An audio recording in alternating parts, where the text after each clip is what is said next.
Ahora sí, amigos, comenzamos el programa de Fundación ASIR, uno de nuestros programas de aniversario por los 10 años de nuestra Fundación ASIR, y qué mejor que en este lugar en donde yo me quedaría a vivir aquí un mes, por la cantidad de recuerdos.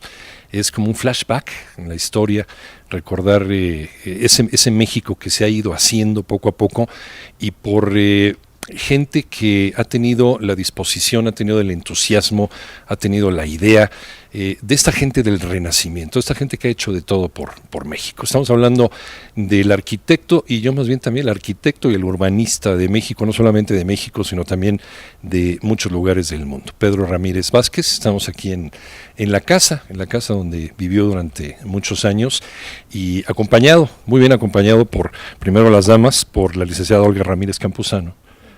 ¿Qué tal, Olga? Nuevamente. Encantada de estar contigo, Iñaki. Directora del Instituto Cultural Cabañas, por cierto, con quien ya habíamos platicado en otro programa especial allá en Guadalajara, y con el arquitecto Javier Ramírez Campuzano. Arquitecto, gracias por acompañarnos. Y gracias por invitarnos a este, pues yo le digo, un museo, ¿verdad? Es una maravilla, ¿verdad, Iñaki? Donde está la vida, los recuerdos, la obra del maestro Ramírez Vázquez. Y yo añadiría, ahorita que decías arquitecto y además urbanista, yo diría un humanista. Humanista, sin duda alguna. Sí, eso lo engloba mucho más en lo que realmente fue. Artesano, artista también, sí. Muchas obras con cristal, en fin, exponiendo en todos lugares del mundo, reconocido. Ahorita estamos viendo la cantidad de premios que tenía y de reconocimientos. ¿Cómo era el arquitecto? ¿Cómo lo recuerdas, Olga? Ay, lo recuerdo maravilloso, como un papá fuera de lo común, siempre al pendiente, siempre obviamente con tanto trabajo, pues muchas veces había momentos en que no lo veíamos, pero siempre nos decía, va por ti, va por México, México nos necesita. Entonces te sentías yo me sentía muy importante. El día de mi graduación, cuando acabó prepa, no fue.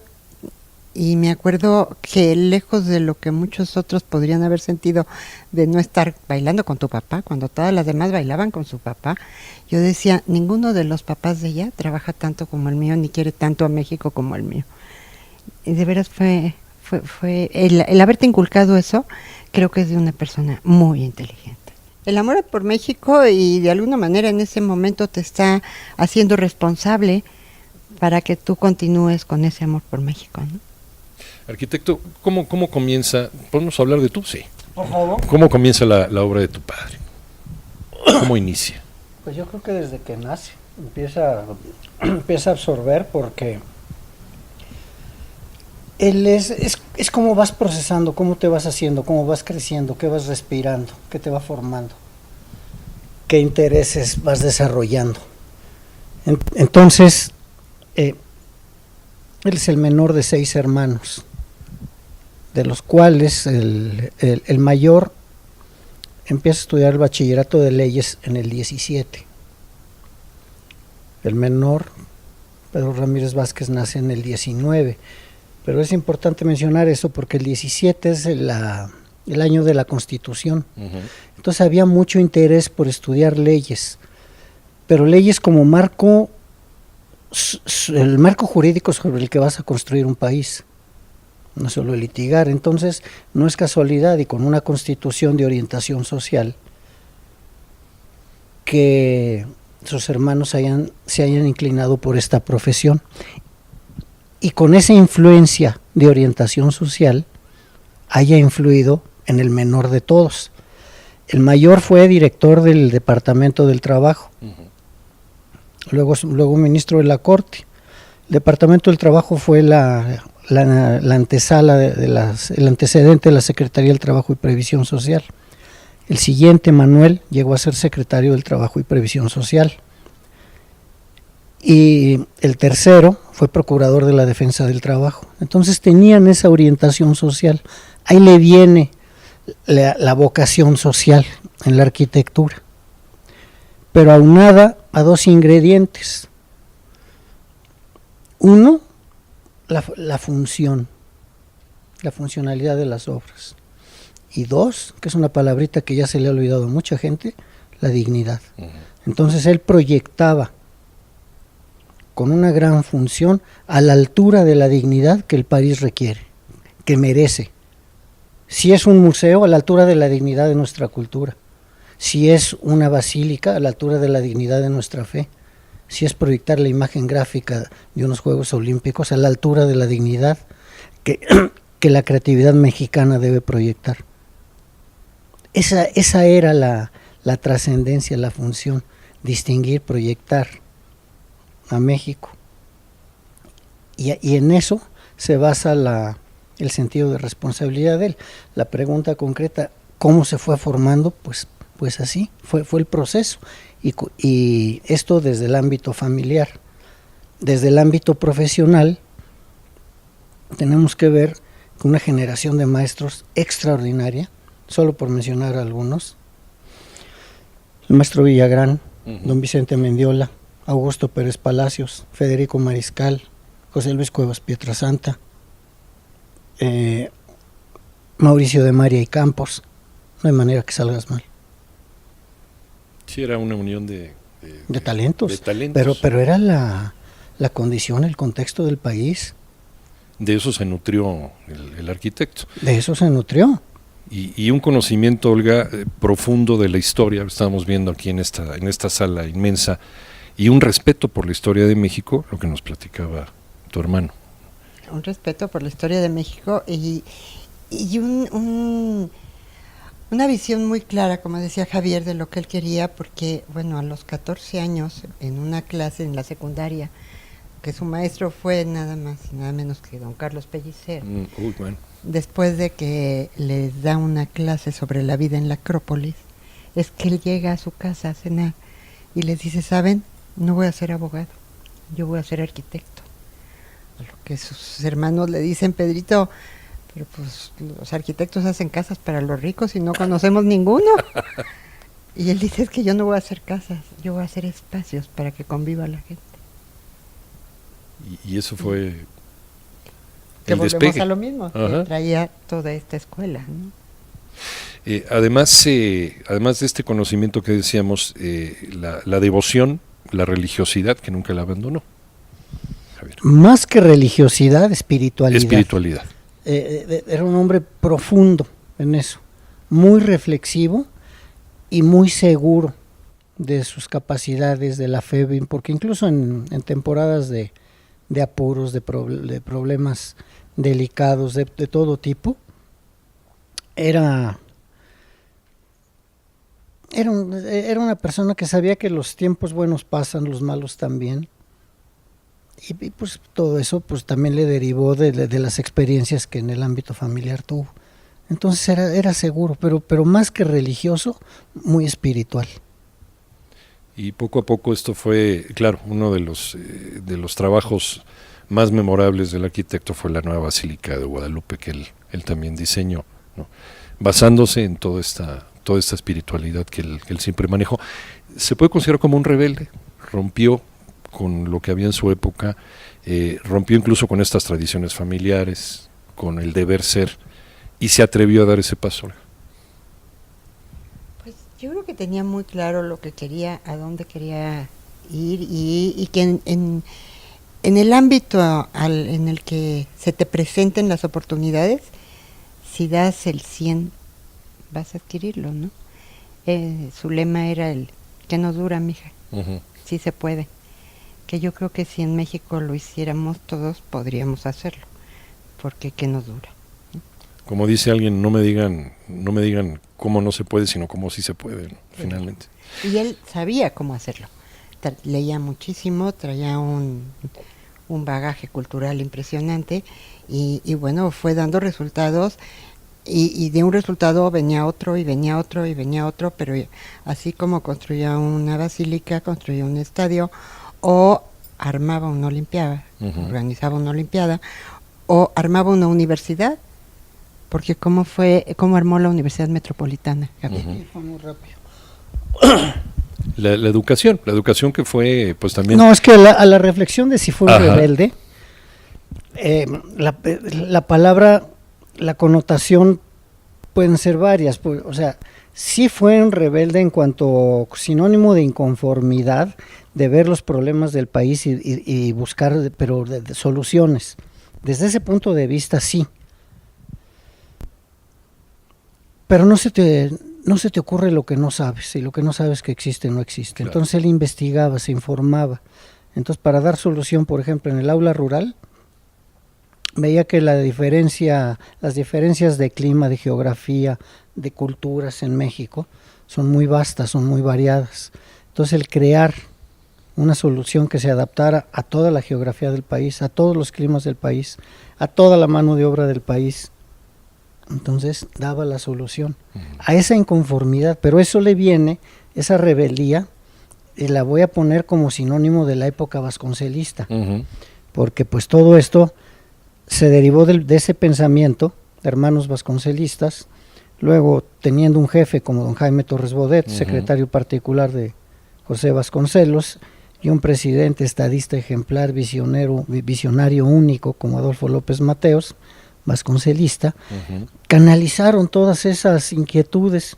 El mismo López Mateos las tuvo de juventud, en soluciones, en el ámbito de la educación, y todo ese bagaje de ideología, no ideas, ideología. La diferencia entre idea y ideología es que ideología es lo que tienes como principio. Y los principios fueron esta orientación social, dar soluciones, esta inquietud de toda esa generación de principios de siglo. Y él las tradujo como una expresión en el espacio arquitectónico. Se puede considerar como pues, un producto de la revolución, producto intelectual de la revolución. En el buen sentido, sí. Claro, no en el sentido demagógico. No. En el sentido del ir hacia adelante. En el sentido de dar soluciones a los planteamientos de necesidades sociales, totalmente. Y vamos a entrar al tema de la educación. ¿Qué pensaba él de la educación, Olga? Para él educar era formar, y formar en la conducta. Que era la tesis de Vasconcelos. Sus hermanos eran vasconcelistas, entonces él traía toda esa tesis, ¿no? Y Javier, también parte de su labor como arquitecto tuvo mucho que ver con la renovación de escuelas en todo el territorio nacional, pero el pensamiento es más profundo, y nos lo mencionabas ahora fuera del aire. Las escuelas, el programa, en 1944, Torres Bodet implanta 3 grandes programas. Un programa de alfabetización, un programa de construcción masivas de escuela y un programa de capacitación de los maestros. La reforma educativa, que la descubren hasta recientemente. Bueno, esa fue de Vasconcelos en 1944. Dentro de este programa, las escuelas eran edificios adaptados, entonces había que tener una solución de acuerdo a todo lo que mencionábamos de las condiciones del país en todos sus aspectos. Pero también lo de las escuelas fue plan de un programa integral. Él participó en mucho. Primero, el plan de Torres Bodet, la campaña de alfabetización, estaba en marcha. Ya hay espacio físico en las escuelas. Bueno, y los libros, pues la Comisión Nacional de Libros de Texto Gratuito. Los niños, si no están bien nutridos, pues no aprenden. Los desayunos escolares. Y luego se crearon muchas normales y muchas escuelas superiores. Por ejemplo, la escuela superior para capacitación de maestras de jardín de niños, la Escuela Superior de Educación Física, muchísimas. Se crearon los CECATIS, los Centros de Capacitación Técnica Industrial, para que iniciaran una preparación, una visión de lo que iba a ser su trabajo. Pero ¿cuál es el complemento de la educación extraescolar? Los museos. Y un programa de museos que fue, por ejemplo, el Museo del Caracol, con los 150 años de la independencia y 50 de la revolución, el Museo del Virreinato en Tepozotlán, el de Arte Moderno, el de Historia Natural, el TECPAN, el Museo Fronterizo de Ciudad Juárez, el Museo de la Ciudad de México y el Museo Nacional de Antropología. Vamos, cuando se habla del Museo Nacional de Antropología, se ve como el pastel, pero no, es la cereza. Todo el pastel es el programa integral general de educación. Entonces era formar era darle dignidad a, pues a toda la historia de México con estos museos, a la cultura, y proyectar con respeto. Por ejemplo, en el Museo de Antropología, antes había una sala, cuando estaba en Moneda, la sala de monolitos. Hoy a nadie les dice monolitos, porque se dignificó. Y con 3 postulados que fijó Torres Bodet. Uno, cuando en un museo, la experiencia, digamos, estética ante una obra que ves. Una segunda, didáctica. Por eso, por ejemplo, en antropología está acompañado el museo, las piezas, perdón, por dioramas, por maquetas, por ilustraciones, que pueden ser hipótesis verosímiles o fieles reproducciones de las culturas que las hicieron. Pero el más importante plan de la educación, que es en los museos y en toda esta preparación, era crear en el colectivo, en los niños, el sentido de responsabilidad por el patrimonio, la preparación que estés recibiendo y que a tu vez vas a heredar a las generaciones que te toque hacerlo. Ese era el enfoque, muy profundo. La transmisión del conocimiento. Sí. De generación en generación. El uso, así es. Y lo más puro posible, para que llegue a tantas y tantas generaciones de mexicanos que hoy estamos redescubriendo también este tipo de trabajos. Hace un momentito, Olga, nos diste este recorrido breve por este estudio y había unos pupitres. ¿Cuál es la historia de estos pupitres? Son pupitres de los que había muy pocos en algunas escuelas cuando se hizo el diseño del aula rural prefabricada. Que el aula rural prefabricada, pues se hicieron a razón de... ¿Cuántas se hacían diarias? En el último informe de gobierno, el licenciado López Mateos mencionó que desde 1960 se había construido el equivalente a una cada 2 horas. El CAPS enviaba la estructura, la mano de obra y el material de recubrimiento local, lo ponía la comunidad. Los pupitres fueron hechos por el arquitecto Pedro Alvarado, primer esposo de Ruth Rivera, y por Ernesto Gómez Gallardo.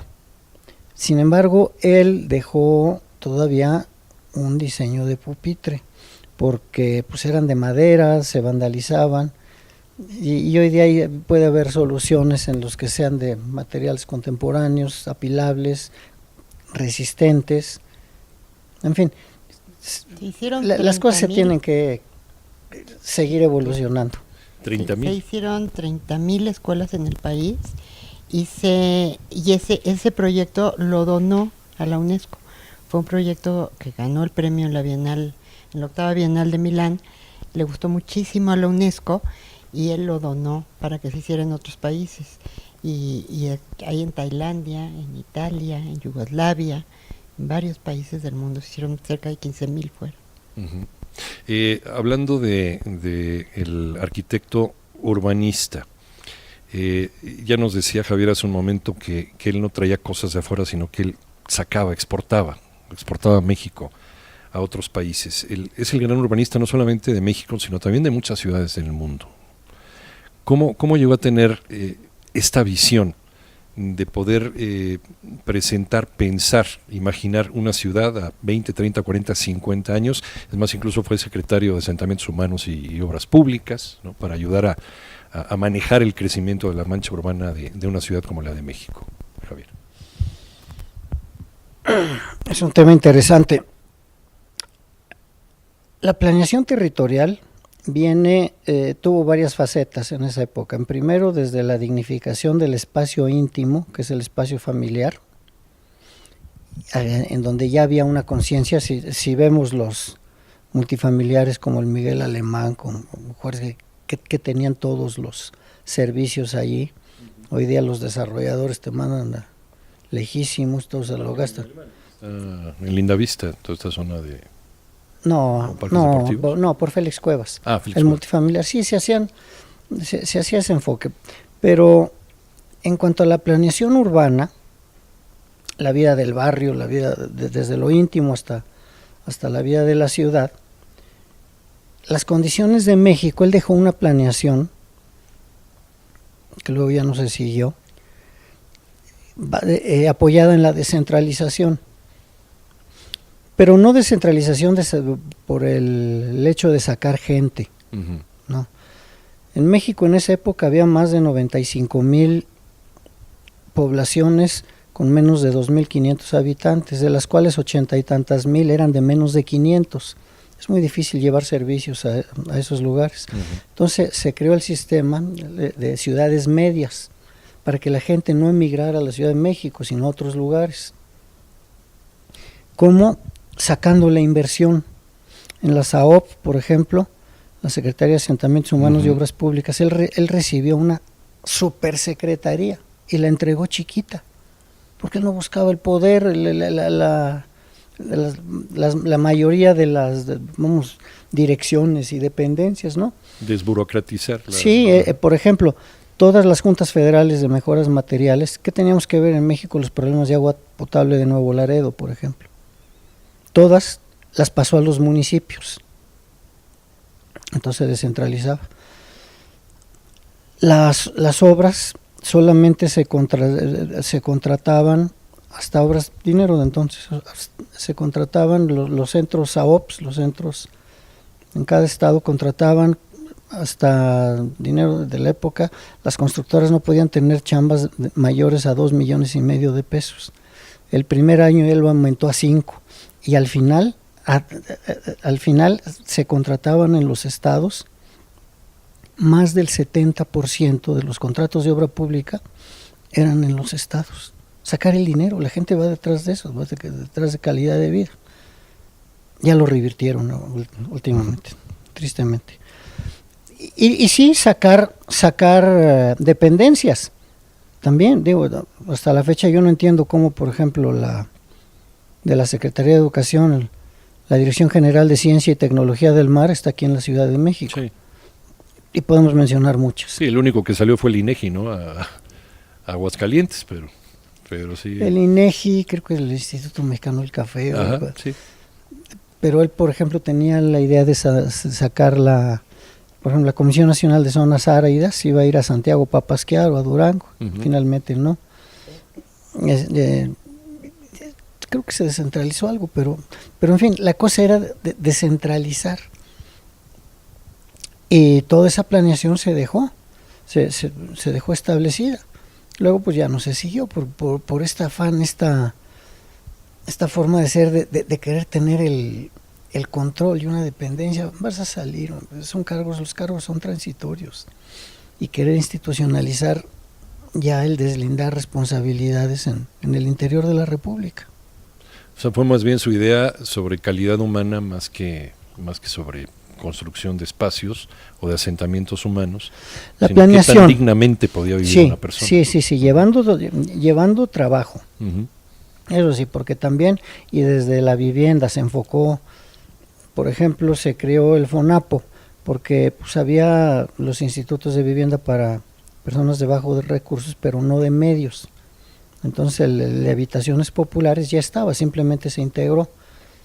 Platicábamos hace un momento de la década de los 60 y a México le tocaba organizar los Juegos Olímpicos después del Campeonato Mundial de Fútbol 1968, los Juegos Olímpicos del 68 y luego en México 70, ¿no? Que fue también el seguimiento de esta organización que hacía México de estos eventos.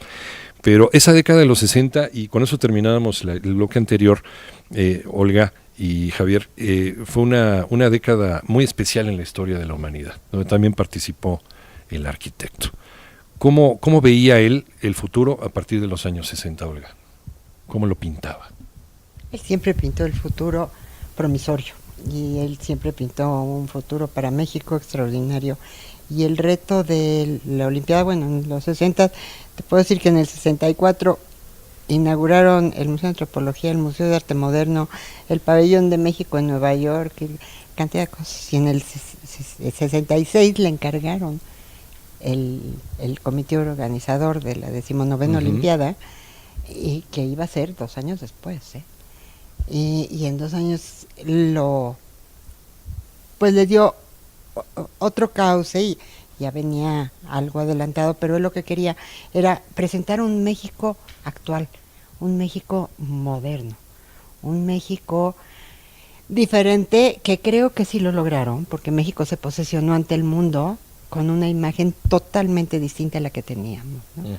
Y además, pues te pudimos demostrar que éramos capaces de, el día de la clausura, por ejemplo, se entregaron las memorias de la Olimpiada a todas las personas, los miembros del COI que venían, se les entregó la memoria de la Olimpiada, pero no existían las computadoras, no existía el internet, no existía, te remontas a una época en la que de veras fueron proezas verdaderas. Uh-huh. La ruta de la amistad, dentro de este comité organizador junto con el arquitecto Matías Geritz, ellos idearon toda esta ruta que nos recordaba el verdadero espíritu olímpico, Javier. Fue parte del programa cultural, pero hay que ver el programa cultural como una parte integral. Los Juegos Olímpicos, ¿qué representan? No es solo una competencia. No. Entonces él lo dice, los Juegos Olímpicos como evento deportivo son las hazañas físicas del hombre contemporáneo. Como evento cultural recuerdan y registran su huella a través del tiempo. ¿Para qué? Para que los jóvenes encuentren rasgos comunes que los unan. Entonces de ahí, y con esos rasgos comunes se unieron las dos Alemanias. Es impresionante que desfilaron juntas, ¿no? Sí. No desfilaron juntas, pero desfilaron con el mismo himno y la misma bandera. Pero el himno era la Oda de la Alegría de Beethoven. Para las dos, te representan porque es rasgo comunes que los unen. El orgullo. Eso. Y luego también que la juventud sabrá apreciar, que se le reúna no solo para competir y para convivir, sino también para que vean cómo todos los aspectos y recursos de su época son susceptibles de aplicarse a mantener viva la esperanza de la paz. Fíjate qué bonito, qué profundo. ¿Cómo se van a identificar los jóvenes? Con la cultura. Tienen. Entonces hubo muchísimos eventos culturales en cuanto a exposiciones, presentaciones de toda índole. Y el objetivo, ¿cuál era? Lo que decíamos, para que los jóvenes vean todos los aspectos y recursos de su época son susceptibles de aplicarse a mantener viva la esperanza de la paz. Y por eso todo este programa con Abel Quesada, Todo es posible en la paz, que podía estar en los espectaculares en polaco o en chino, en el idioma que fuera, y la gente deducía, porque era la palomita de la paz, que era para eso. Era una especie de redes actuales. Y se respondió, y en un año convulsionado. Entonces fue particularmente importante. Lyndon Johnson, presidente de Estados Unidos, dijo que era la mayor de las hazañas humanas, los Juegos Olímpicos de México. Richard Nixon dijo que fue un escenario de hermandad por la paz. O sea, hubo muchísimos reconocimientos. ¿Y qué es lo que se buscó? Que fue proyectar a México a la altura de la dignidad que nos merecemos.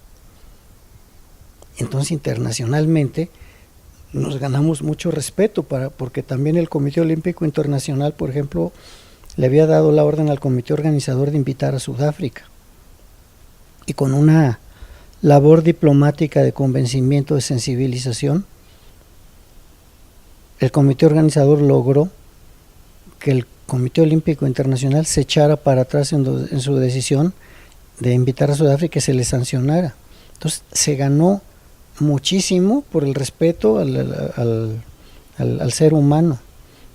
Entonces eso fue el legado, el objetivo, y por lo que él fue nombrado presidente, porque de eso platicó con el presidente Díaz Ordaz desde el inicio.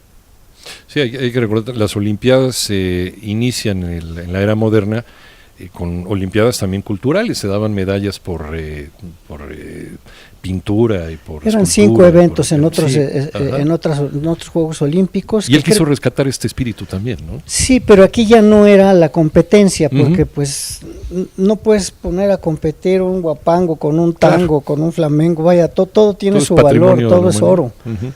Entonces fue un programa en el que no había medallas, simplemente había convivencia, no competencia. Y ha sido el más importante de los Juegos Olímpicos modernos, porque no se ha vuelto a repetir a esa escala. Y de ahí empezaron los trabajos del arquitecto también en otras ciudades del mundo. Volvemos al tema de la urbanización, Olga, haciendo trabajos en Israel, haciendo trabajos en África, también con este tema. Sí, participó en Israel, está en el Libro de Oro de Israel, pues, pero no solamente por su participación como urbanista, sino también por el apoyo que brindó a muchos judíos a salir en un momento de la URSS. Sí, en un momento de la Unión Soviética. Y luego también hizo el Museo del COI en Lausana, Suiza, que tuvo el reconocimiento como el mejor museo europeo en su momento.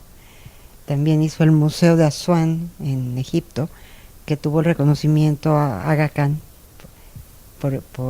porque es un museo extraordinario. Y también participó en la urbanización de Senegal. ¿De Senegal fue? De Dakar. Tanzania, Dodoma. ¿Tanzania? ¿Cuál es ya nos quedan algunos minutos de esta charla, pero ¿cuál es el regalo del arquitecto a la humanidad? ¿Con qué se queda la humanidad del arquitecto Pedro Ramírez Vázquez? Yo les puedo, híjole, ¿con qué se queda? Bueno, la obra ahí queda, ¿no? Que es lo más visible. Y con esa obra, digo, obviamente el nombre se podrá olvidar, pero pues la obra ahí está. Aunque Andrés Enestrosa decía que cuando la gente se va, la verdadera vida es el recuerdo, no hay más muerte que el olvido, no es más muerte que el recuerdo, no más vida que el recuerdo. Pero al margen de eso es la obra lo que dejó, y dejó mucho escrito,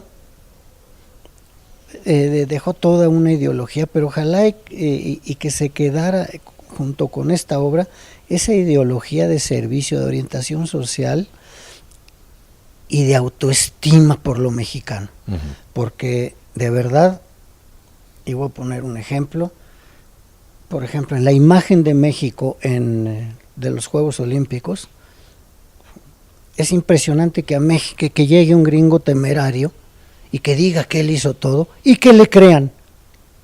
Que cuando no intervino en nada del programa, no sabía ni hablar español. Y en México, como el mexicano se ven todos fuera y desgraciadamente como mano de obra, como no había dibujantes, porque nada más había una escuela de diseño que fundó Manuel Villazón, había que traer mano de obra. Pero qué barbaridad. Tenemos que autoestimarnos y decir que somos tan fregones que la mano de obra era extranjera. Pero aquí en México la mano de obra es la mexicana, y si viene un extranjero nos viene a enseñar. No es cierto. Hay que tener la suficiente autoestima, porque luego no nos damos cuenta de lo valioso que tenemos. Y por ejemplo, las calaveras, ahorita de moda, pero tuvo que ser una película de James Bond la que abriera los ojos. Incluso crear una costumbre, ¿no? Sí. Un desfile que no existía antes. Pero Ramírez Vázquez hacía calaveras desde los 70s. Sí, acabo de ver un zompantli que nos enseñabas ahora. Es de 1970. Sí. Era visionario. Ajá. Pero y yo creo que mucho de lo que también, pienso que para los jóvenes es importante saber que un joven que venía de una familia donde había mucha cultura, donde había pasión por su México y donde se preparaban, donde nunca estudiaron en una escuela privada, siempre estuvieron en escuelas públicas, nunca salieron cuando eran jóvenes de México, y mi papá empezó haciendo mercados, y la verdad, sí se puede y sí podemos, y no podemos estar añorando a ir al extranjero o a estar en escuelas privadas, porque lo que tenemos es que querernos, saber que podemos y lograr todo lo que nos proponemos. Un hombre que vivió más allá de los 90, pero ¿qué le quedó por hacer? ¿Qué ideas tenía en la mente? Hay cantidad impresionante. pero cantidad de libretas llenas con todo lo que le faltó hacer. es impresionante, porque no estaba un minuto sin hacer algo. Entonces sí se puede hacer todavía mucho, nada más con lo que dejó, ¿verdad? Dejó muchísimos diseños de mucho tipo de cosas, de arte objeto, por ejemplo, en cristal, en plata, en joyería, en muebles, muchísimo. Muchas notas, en todo esto de políticas públicas, pero muy avanzadas a su tiempo. Fíjense, por ejemplo, él desde el 58 ya planteó que la calle de Madero debía ser peatonal y se hizo, no sé, 40 años después. Y ahora nos parece una extraordinaria idea de alguien, ¿no? Sí, Contemporáneo. Sí. Y muchas cosas adelantadas a su tiempo. Entonces, pues era la inquietud y además el país que ofrece las oportunidades de hacer, porque todavía falta mucho, pues él las veía con tiempo. Entonces sí dejó mucho. Él pensaba en México, en un México a 50, 100 años, cuando hacía sus perspectivas. Pues se ve, por ejemplo, en la obra, pues en el sentido de permanencia, por ejemplo, en el Museo de Antropología, en muchas otras. Claro, hay veces que las limitaciones presupuestales te imponen algunas condicionantes. En otros casos, tristemente, pero hay obras que ya no existen, han prescindido de ellas funcionarios y no se dan. En México se tiene eso de que no se respeta las obras de los anteriores y el funcionario no ve que si él no respeta la de los anteriores no van a respetar en el futuro la de ellos. Entonces él sí pensaba en el sentido de responsabilidad y hacía lo mejor que podía en su momento. Ahora se ve la trascendencia de mucha de su obra, de el sistema que hizo para la metropolitana o las obras que allí están. La obra de la Basílica, por ejemplo, en ese año, en el 76 recibía 6 millones de visitantes, hoy recibe 20 y tantos y sin problemas. O sea, el diseño gráfico de México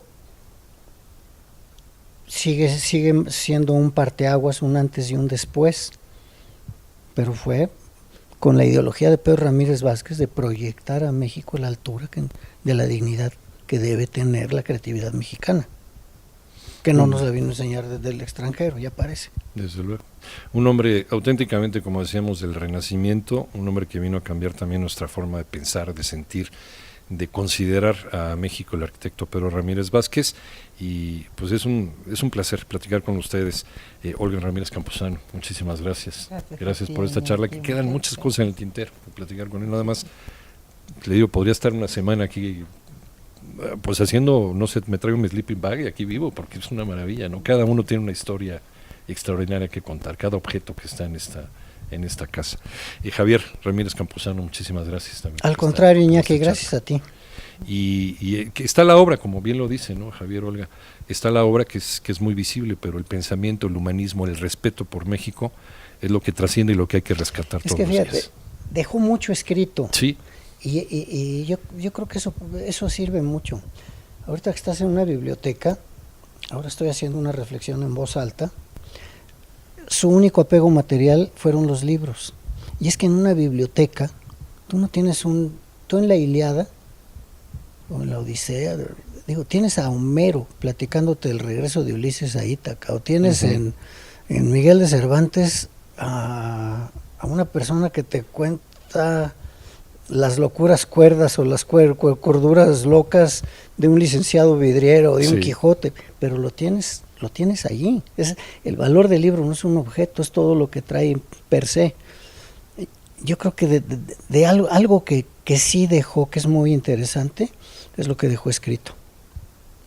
Que hay que revitalizarlo y rescatarlo. ¿Se va a hacer alguna reedición de lo que escribió el arquitecto? Sí, hay un libro que terminó él un día antes de irse, de morir, de urbanismo. Lo tiene la Universidad Metropolitana y hasta donde sea lo van a sacar en enero. Pues vamos a estar muy pendientes y los volvemos a molestar, ¿no? Para platicar acerca de esto. Ninguna molestia. Muchísimas gracias por estar con nosotros y por participar con nosotros en estos 10 años de Fundación ASIR. ¿Y quién mejor? No, al contrario. Muchas gracias. Yo soy Iñaki Manero y desde aquí, muchas gracias y hasta el próximo fin de semana. Hasta pronto.